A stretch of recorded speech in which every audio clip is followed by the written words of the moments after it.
Brynn wiped her bloodied hands on a rag, her fingers trembling slightly from exhaustion. The small clinic, hidden deep within Eldara's poorest district, was dimly lit, shadows dancing on cracked walls from flickering candles. Outside, distant cries and shouts echoed from the impoverished streets, reminders of relentless suffering exacerbated by political turmoil. She sighed deeply, ready to close for the night, when a loud pounding shook her door. "Open up," a deep voice demanded. Urgency and pain threaded through its roughness. Brynn hesitated briefly, then unlatched the door.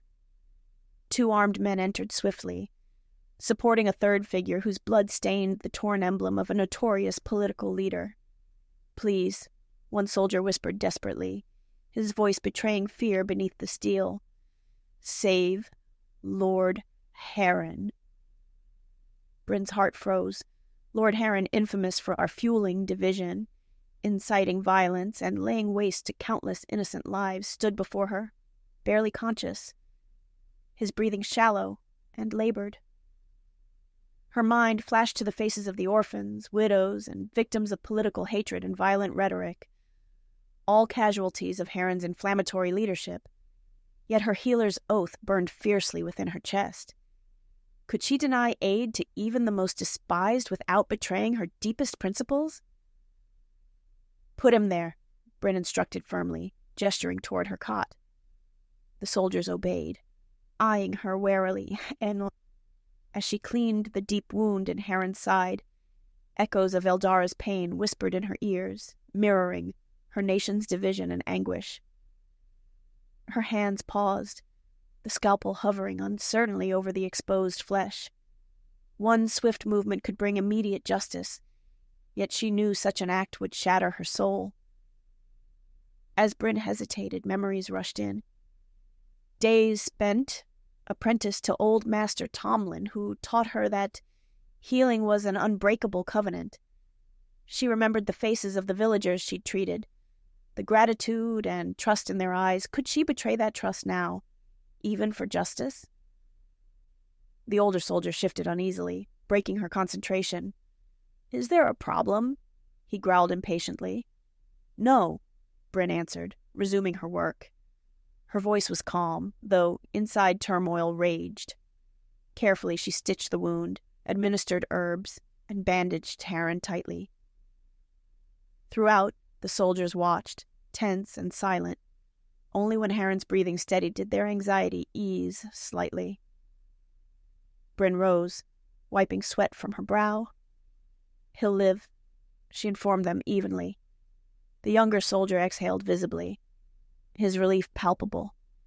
"Thank you," he murmured, but the older soldier eyed Brynn suspiciously.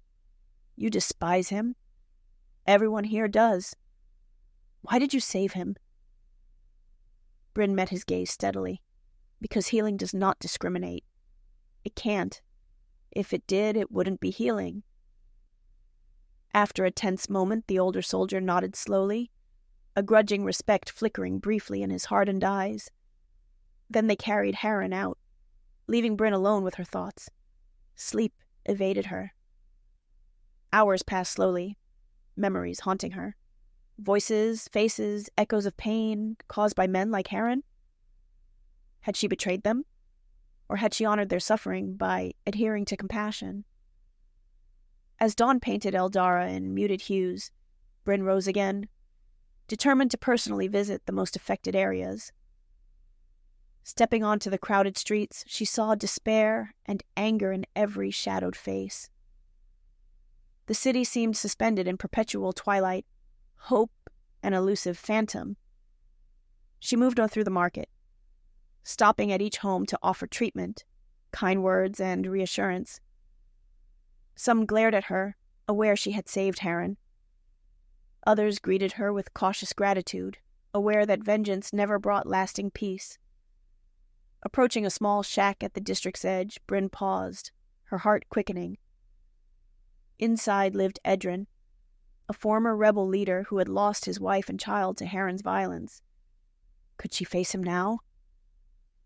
Edrin met her at the door, his eyes heavy with grief. "Brynn," he murmured, voice thick with emotion. "I've heard." "You saved him?" "Yes," Brynn admitted softly, her voice barely audible. "And I understand if you can't forgive me." He studied her silently, sorrow and wisdom mingling in his gaze.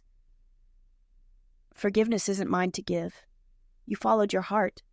I once thought violence would save Eldara, but it only tore us apart. Perhaps your way is the true courage we need." His words settled heavily upon her, blending comfort with the weight of responsibility. She nodded solemnly. Understanding her choice represented more than personal morality. It symbolized hope for healing a fractured kingdom. Walking home, Brynn felt both lighter and burdened. Eldara remained fractured, filled with scars that might never fully heal.